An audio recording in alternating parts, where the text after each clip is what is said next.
A gente vai começar com a chamada, tá certo?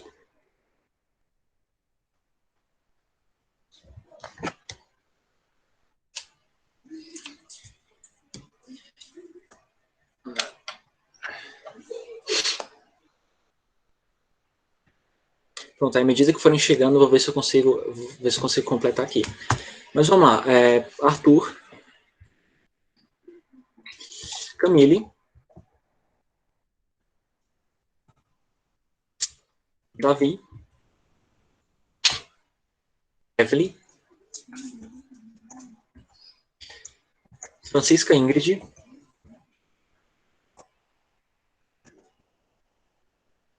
Francisca Johanna, Francisco Alberto,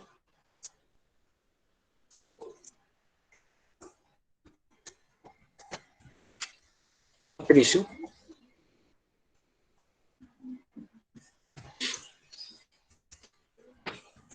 Gisele,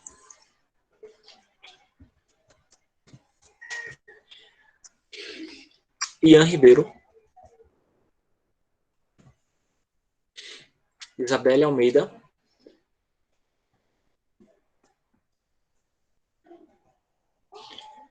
Ítalo,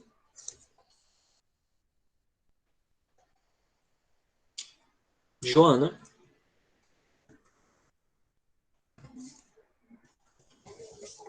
João Lucas,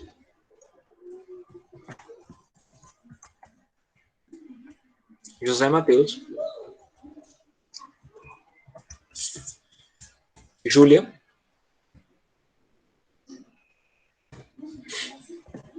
Laura, Lavínia, Letícia L, Lisa, Lívia, Maria Clara, Maria Letícia Freitas, Maria Lúcia,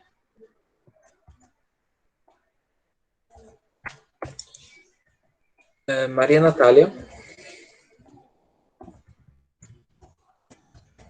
Sara,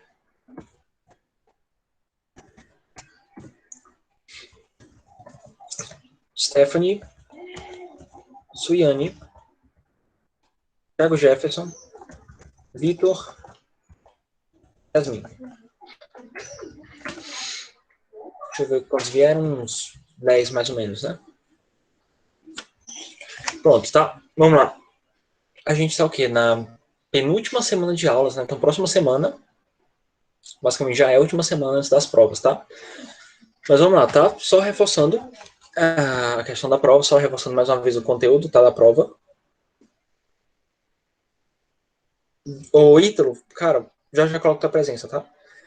Para quem for fazer a prova, tá bom? A primeira questão, no caso, ela já está elaborada, né? Verbos modais, e a segunda sobre orações condicionais, tá bom? Eu coloquei só oração condicional 1 e 2. Eu não coloquei a terceira. Foi só 1 e 2 mesmo. Já coloquei o teu, tá, Ítalo? Só um instante. Tá, e o que a gente tá fazendo na aula passada? A gente tinha uma atividadezinha de revisão, que eu deixei para casa, que a gente fez aqui em sala. No caso, a gente corre em sala mesmo, mas eu deixei lá registrado. Então, eu vou passar só o gabarito, né, já que a gente já comentou a questão. E que a gente tem, né, o livro, como já falei, esse último capítulo, ele não tem um assunto gramatical específico, tá bom? Nem tópico, aquele tópicozinho, né, verdinho, né, de gramática, também não tem. Então, é um capítulo que literalmente pegou algumas questões, alguns textos, e colocou para ti, tá bom? Então, ele quer basicamente que você use o que você já conhece, que você sabe, para que você possa ir respondendo o que ele está pedindo de você. É um capítulo de exercício, basicamente, tá certo? Então, assim, então não é diferente, né? Para hoje a gente tem também um parecido com o da aula passada, né? Ele é bem interpretativo, mas também tem questões gramaticais, então eu também vou tentar identificar, né, qual é o conteúdo aqui que está se passando nessa questão, na questão 7, que eu já vou colocar a página, e a gente tentar ir fazendo junto, tá? É uma questão que dá para você fazer com pura interpretação de texto, tá? E também dá para você fazer isso com gramática, com conhecimento gramatical. Então acho que não vai ser tão difícil para vocês. Então, a página 77, a questão é a questão 7.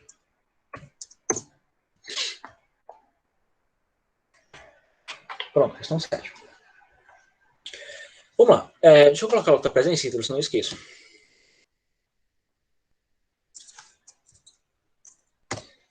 Pronto, rapaz. Presente.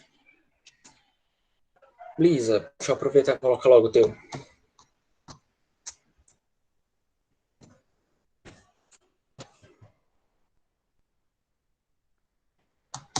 Pronto, vamos lá, tá? A questão, eu vou ler a questão e vou comentar um pouquinho antes de a gente começar a resolver. A questão fala o seguinte: Circle the correct tenses to fill in the sentences below. De novo, é questão de completar espaços. Só que aqui a gente tem o que a gente chama de passado contínuo, né? Não foi, isso aqui não era um conteúdo específico desse ano, né? A gente não teve nenhum capítulo com esse conteúdo, mas eu vou explicar rapidamente, em poucas palavras, o que é um passado contínuo, tá? Que é o que está sendo cobrado aqui. A gente chama em inglês assim, ó, past continuous. No caso, vocês provavelmente já devem ter estudado, provavelmente foi no ano passado, o presente contínuo, que na verdade nada mais é do que aquele tempo verbal em que você usa o verbo com ing. Né? Então, quem lembra do ing, né? ing é equivalente, na maioria das vezes, à terminação NDO do português, que a gente coloca nos verbos, né? Tipo o verbo play, o verbo jogar. O verbo playing, com ing, fica jogando. O verbo cantar, sing.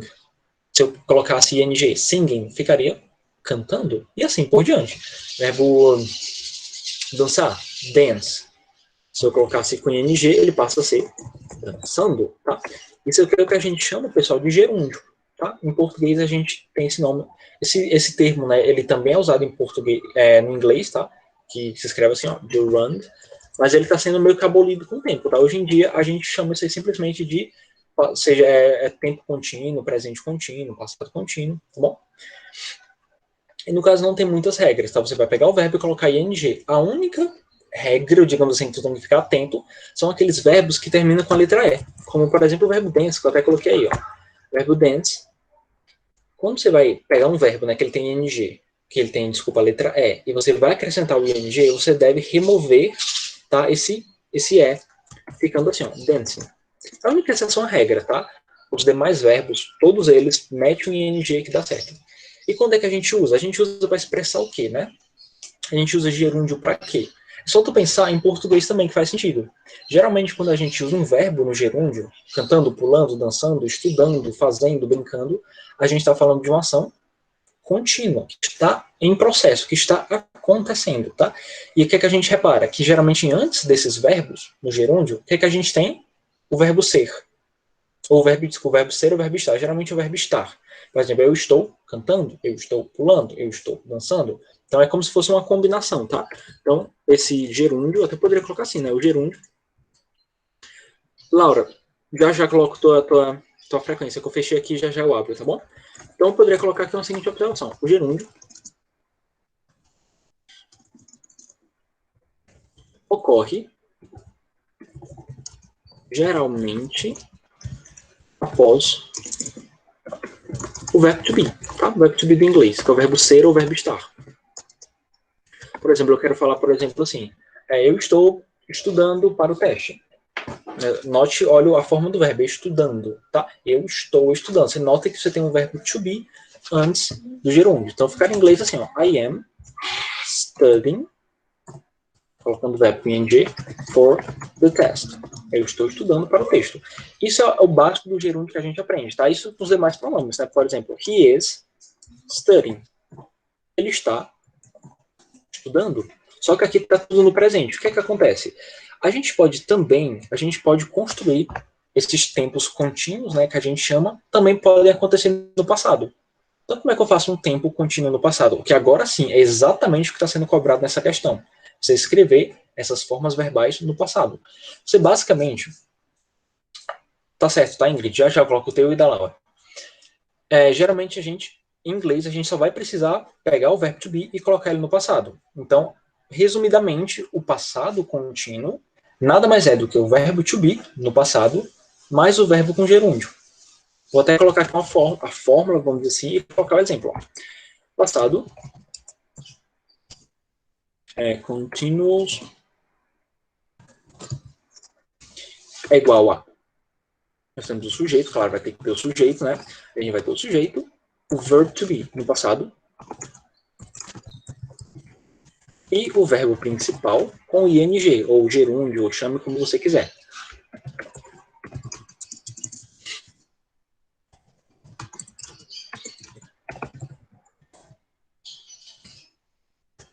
Pronto. Coloca entre aspas ing. Tá bom?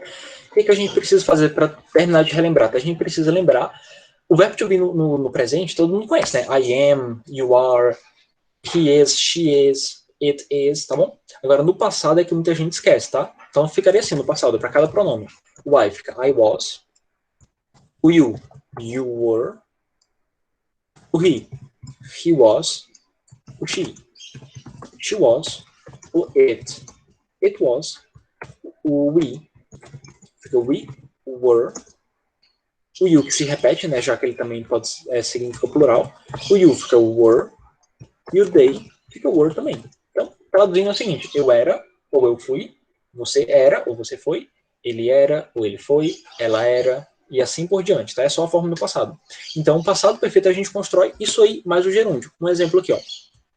Tipo, eu estava cantando no banheiro. I was, eu estava. Vamos pegar aqui o verbo sing, né? O verbo cantar. Eu estava cantando at the shower. Quem faz isso, né? I was singing at the shower. Eu estava cantando no chuveiro. Resumidamente é isso, tá? Você pode fazer isso com qualquer pronome, tá? You were singing at the shower. He was singing at the shower. E por aí vai, tá? We were singing at the shower. E o que acontece é o seguinte, aqui a questão, ela pegou uma frase maior, né? Ela deu aqui pra gente 2 espaços. Porque o que acontece? Geralmente, quando a gente usa esse tempo verbal, né, que é o passado contínuo, geralmente a gente usa em frases que são períodos compostos. São geralmente 2 orações, em que uma vai estar no passado contínuo e a outra vai estar no passado simples. Então, resumidamente, a gente vai entender isso aí melhor quando a gente começar a ler as questões, a gente começa a analisar elas, tá bom? Pronto, deixa eu colocar logo a presença de vocês. Laura e a Ingrid.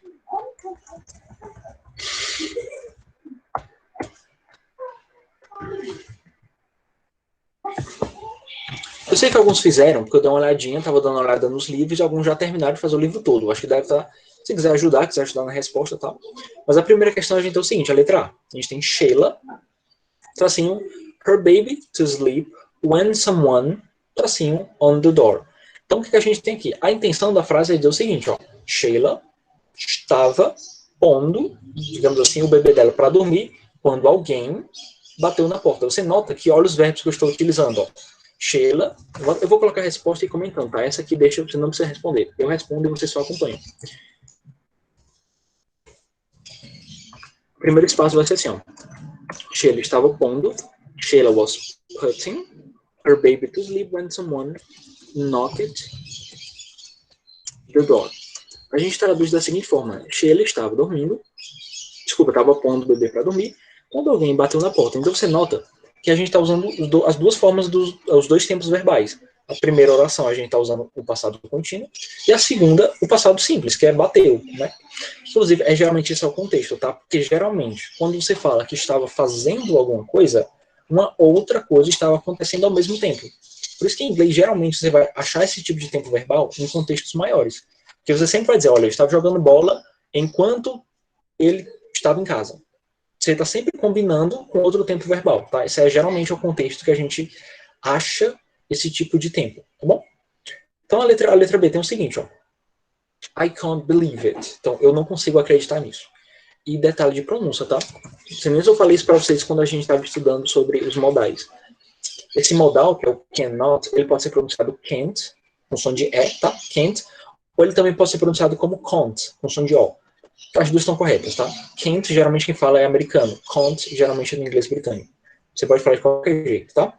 Então, I can't believe it. Então, eu não consigo acreditar nisso. While I, enquanto eu, tracinho, for you to come, you just, tracinho, of the house and went to the mall. A intenção é dizer o seguinte, ó. Eu não consigo acreditar. Enquanto eu estava esperando você vir, você fugiu, né? Você escapuliu de casa e foi ao shopping. Então, aí, como é que a gente pode preencher isso aí? Você nota que a primeira parte, né, tá no passado contínuo. Enquanto eu estava esperando por você, para que você viesse, ou estava esperando você vir, você fugiu. Você nota que agora a segunda frase, né, você fugiu ou você escapuliu, está agora no passado simples. Aquela combinação, né, de tempos. E aí, quais as opções vocês colocariam? Como é que vocês preencheriam isso?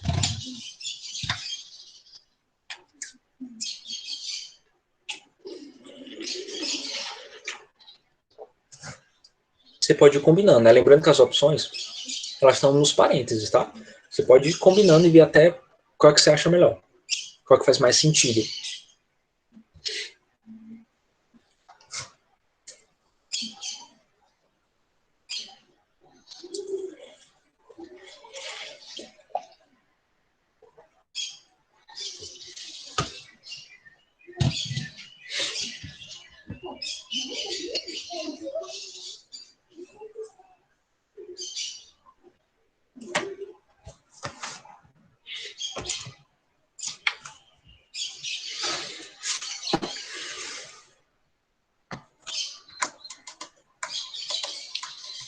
E algum chute ou então o pessoal que já fez? Se você quiser compartilhar sua resposta, para a gente colocar e comentar. Vamos ver as opções, né? O parênteses tem dizendo o seguinte, ó. A gente tem o verbo waited, que é o verbo esperou no passado. Isso é no primeiro parênteses, tá? Até vou colocar no parênteses só. Então a gente tem o waited, que é o verbo esperou no passado. A segunda opção, a gente tem sneaked out. Significa fugir, ou fugiu. Esse é o primeiro parênteses, tá? Esperou, verbo waited no passado, esperou. E a outra é fugiu. O segundo parênteses está dizendo o seguinte, ó. A gente tem am waiting, quer dizer, está esperando. E o segundo, sneaks out, que quer dizer fugir. Tá bom? Vou colocar aqui os dois. Vou colocar com as traduções, né, do lado, porque, né, fica melhor. Vou colocar aqui por partes, tá? Vou colocar palavra por palavra e vou colocar a tradução de cada uma delas. Pelo menos das opções, tá? Para você tentar encaixar aí.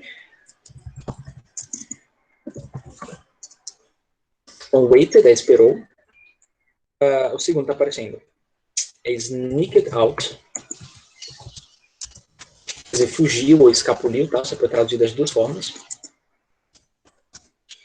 A outra opção que a gente tem é ou no outro parênteses já, né? A gente tem o am waiting, quer dizer, está no presente, tá? Está esperando.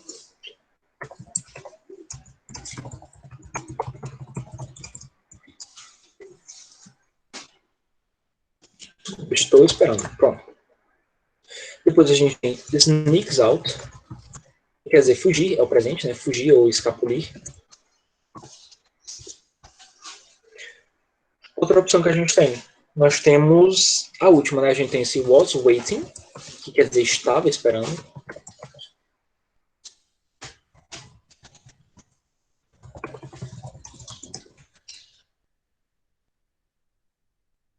E sneaked out, que é o fugiu, né? Inclusive está até repetindo essa palavra. Fugiu ou escapuliu.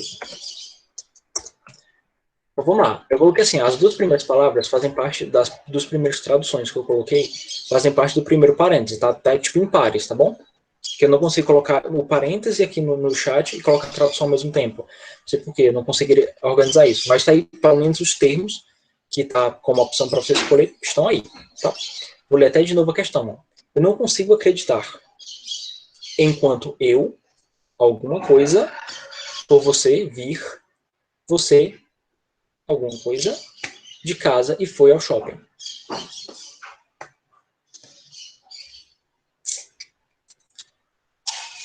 Isso aí, Júlia, tá?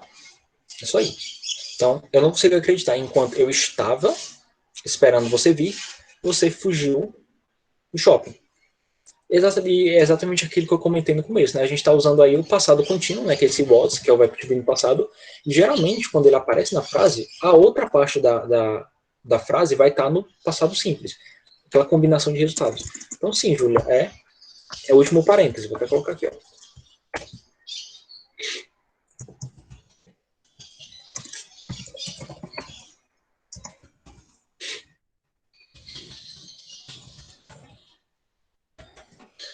Pronto. Então, para ser, eu vou tentar fazer a mesma coisa, tá? Eu vou traduzir e depois eu vou tentar listar as traduções, pelo menos mais ou menos o que elas querem dizer. A letra C diz o seguinte, ó. She swore on the court that she, tracinho, the exact moment the crime, tracinho. Está dizendo o seguinte, ó. Ela jurou diante da corte que ela, alguma coisa, no exato momento que o crime, alguma coisa, tá? Você nota que, de novo, duas situações acontecendo ao mesmo tempo, né? Aquela ideia do passado contínuo. Uma situação está acontecendo, tipo, eu estou jogando bola enquanto você está fazendo outra coisa. São ações simultâneas, né? Então, vamos lá. De opção, a gente tem o quê? No primeiro parêntese, a gente tem o seguinte, a gente tem esse was traveling. Was traveling, que a gente pode traduzir como estava viajando.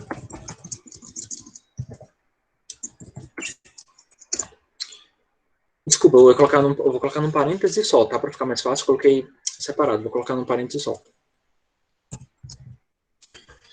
Was traveling, quer dizer, estava viajando.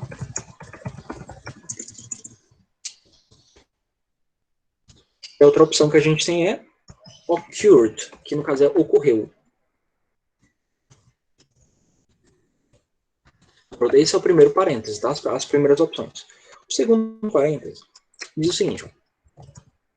Se alguém já souber a resposta, se quiser responder, tá? Indo direto ao ponto, não tem problema não, mas eu vou colocando aqui. Então, no segundo parênteses, a gente tem o seguinte, a gente tem a palavra traveled, que é o passado do verbo viajar, né? Então, a gente pode traduzir como viajou ou viajei, depende do pronome, né? Aí, depois, o que a gente tem? Depois do verbo traveled, a gente tem occurred, de novo, que quer dizer ocorreu, o passado do verbo ocorrer. E no último parênteses, a gente tem o seguinte, was traveling, que quer dizer, estava viajando.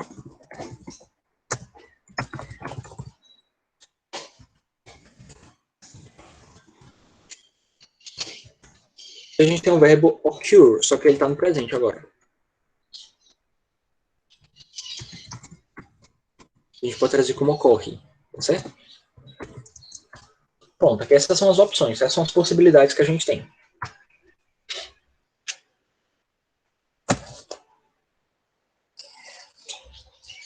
Vou até ler de novo a questão, tá? She swore on the court that she, tracinho, the exact moment, the crime, tracinho de novo. Quer dizer o seguinte, ó, ela jurou diante da corte que ela, alguma coisa, no exato momento do crime, alguma coisa.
Pronto, Patrícia, acha que é o primeiro parêntese.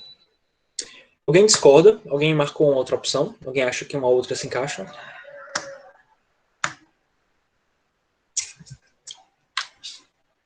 Não, né? Isso aí, cara. De novo, aquela mesma ideia, tá?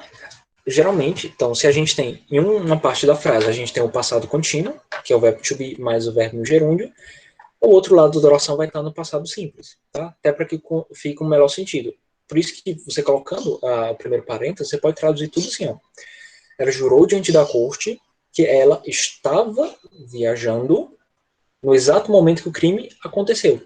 De novo, aquela ideia de ações simultâneas. Eu estava viajando no momento em que o crime aconteceu.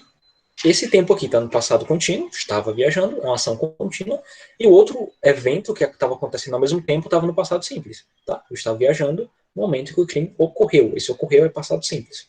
Então é isso aí. Vai ser o primeiro parêntese mesmo.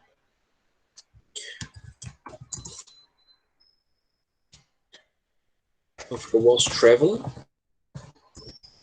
Vou deixar aqui no chat só para registrar, tá? Was traveling e occurred, lá no passado. A gente tem a última, né? A última questão desse modelo. Na próxima já é outro assunto totalmente diferente. Mas a letra D diz o seguinte, ó.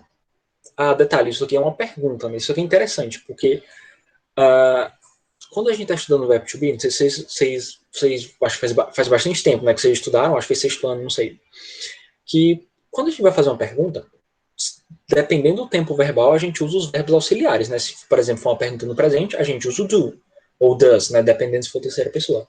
Se for uma pergunta no passado, a gente usa o did. Se for uma pergunta no futuro, a gente usa o will, tá? Mas quando o verbo to be, ele aparece na frase, o que a gente tem que fazer para formular uma pergunta? A gente tem que pegar o verbo to be e colocar no começo da frase, tá bom? Então, já vou logo adiantando que, como se trata de uma pergunta, o verbo to be vai ter que estar no começo. Então, isso aqui já deu metade da questão. Então, vamos lá. A questão diz o seguinte, ó. Tracinho, you really, tracinho de novo, all the times I, tracinho, you. Tá? Então, você realmente, alguma ação, né? Todas as vezes que eu, alguma ação, você. Então, as opções que a gente tem é a seguinte. Primeiro quadrinho, a gente tem were sleeping. A gente pode trazer como estava dormindo. Estava dormindo, esse é o primeiro. Aí faz o verbo call, né? O verbo call é o verbo chamar. E aqui ele está no presente. No segundo parênteses, a gente tem o seguinte, a gente tem were sleeping, que a gente traduz como mesma coisa, né? Tá igual, estava dormindo. Dormindo. E outra opção que a gente tem é called, agora o verbo está no passado. Called quer dizer chamou ou chamei, né? Depende do pronome.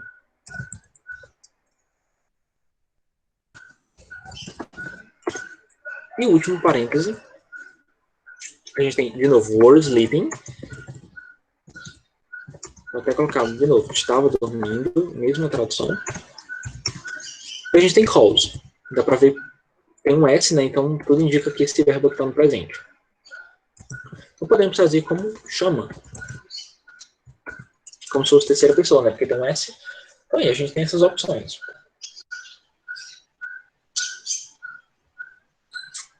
Só que na hora de você preencher esses espacinhos, você vai ter que fazer uma pequena modificação.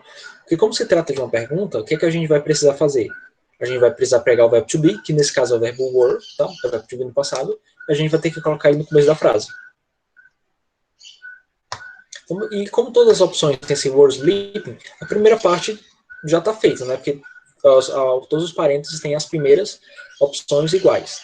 Você vai só ter que decidir qual é a segunda opção que melhor se encaixa. Inclusive, eu posso até adiantar e já responder a primeira parte da questão, já que tem todas as alternativas iguais, né? Fica assim, were you really sleeping all the times? Pronto, a primeira oração fica assim, were you really sleeping all the times? Você está realmente dormindo todas as vezes? Aí vem a segunda parte da oração. I, verbo, que é o pronome eu, aí você completa. Você estava realmente dormindo todas as vezes que eu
Isso aí, Patrícia. Muito bem. Calls, né? A gente vai ter que usar, nesse caso, o passado mesmo, né? Porque eu tô falando o seguinte, ó. Você realmente estava dormindo todas as vezes que eu chamei você, ou que eu liguei para você, tá? O verbo call também pode ser o verbo ligar, de telefonema mesmo. Sim, então, realmente, só você seguir, então, de lição, cara, segue o padrão, tá? Períodos compostos, em que você encontra o passado perfeito em uma das orações, provavelmente a outra oração vai estar girando em torno de um verbo no passado simples. Então, são tempos que sempre estão juntinhos, tá? Eles se combinam, vamos dizer assim, certo? Na maioria dos contextos. Então, vai ser isso mesmo. O Patrícia, você called. Então, a última frase fica assim, ó. Letra D. Vou copiar só a última parte, tá? I called you. Simplesmente assim. Assim, né? Pessoal, seguinte.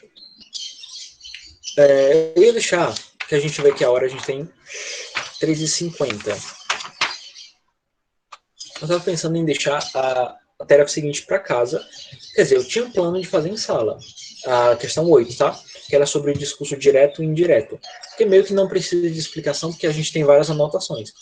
Mas para facilitar para você ter acesso às anotações, fazer bem direitinho, eu vou deixar ela para casa, tá? Então fica só a questão 8 mesmo, para você fazer, questãozinha simples, tá certo? Aí na outra aula, provavelmente a gente faça aqui em sala a interpretação de texto, certo? Eu queria só dar uma dica para vocês, quando vocês forem fazer a questão 8, porque ela não dá, eu vou só comentar, tá? Ela não dá muito contexto, então você vai ter que criar um pouquinho da frase. Por exemplo, a questão 8 fala assim, ó, da página 78, tá bom? Tem o seguinte enunciado, ó. Forme o discurso indireto das frases a seguir. Aí você, por exemplo, tem um primeiro que diz assim, ó, Daniel foi roubado. Tá? Só que aqui, se você notar, não tem dizendo quem disse que Daniel foi roubado. Então você pode criar a frase. Tu vai fazer um discurso indireto, só você lembrar, discurso indireto é quando eu falo assim, ó, tal pessoa disse que tal pessoa fez aquilo, ou tal pessoa disse que tal coisa aconteceu com ela. Então, nesse caso, como não está especificando quem disse que Daniel roubou, você pode inventar qualquer nome, ou então qualquer pronome. Você pode colocar, ó, João disse que Daniel foi roubado. Porque o contexto é o seguinte, Daniel foi roubado. Não está dizendo quem. Você pode colocar, você disse que Daniel foi roubado, Alice disse que Daniel foi roubado. Tá? Você pode criar o seu contexto. Deixa eu ver se tem outra assim. A B também é do mesmo jeito, tá? Fala assim, Diana drank the whole bottle of orange juice. Então, a Diana bebeu toda a garrafa de suco de laranja. De novo, não tem, no contexto não te dá a entender quem falou isso, então você pode inventar. Você pode dizer que ela mesma disse isso, você pode colocar assim, ó, Diana disse que ela, aí você completa, não vou dar resposta, né? Mas é isso aí. Que todas são assim. Então você não precisa, é verdade. Olhando aqui, reparando todas, você não tem um contexto, você tem que criar mesmo. Pessoal, é isso, tá? Vou até terminar um pouco mais cedo, 4 minutos, mas é porque não tem muita coisa para comentar, não, tá? Se começar a atividade não vai dar tempo para responder mesmo. Eu prefiro que vocês façam em casa com todas as anotações, façam com mais calma. E a gente se vê da próxima. Pessoal, tchau, tchau.